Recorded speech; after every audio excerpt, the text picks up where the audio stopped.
Что обычно вы находите в мусорках? Обычно банки пивные, потом консервные банки, медь и алюминий. Ну, железо, это банки из-под консервы. Железные банки. И как вы это все используете, куда? Сдаем А из еды что вы берете? из еды, ну, в основном-то, конечно, такое, которое готовить не надо, то живем-то без электричества. Плитки-то А не где вы включишь. живете? В лесу, в шалаше. А насколько сегодня удачно у вас находка была, вот этот сок? Вот соки находим вот постоянно, вот целая коробка. Сейчас возьмем пряники или что-нибудь такое. Запускаем, пойдем. А зимой как живете? Зимой надо работу будет искать. А какая у вас специальность?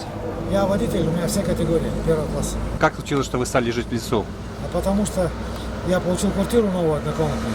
Моя приемная дочь, не родная, она от первого брака родила ребенка. Попросилась пока пожить в моей квартире. Потом вышла замуж, второго родила. Сейчас у нее 2 детей маленьких. Я не знаю, сейчас жената она, не жената она, без памяти. А что вы там за условия в лесу? Что у вас там в лесу находится? То что у нас там в лесу? Кровать, вода, даже костра и того нет. А если дождь идет? Ну, дождь, понятно.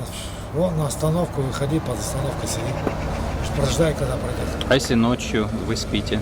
Ну, ничего страшного. Промокнем, потом сохнем. А- Переодеваемся, у нас шмоток гора целая. Кто там живет еще помимо вас?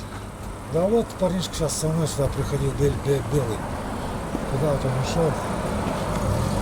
Здесь же был только что.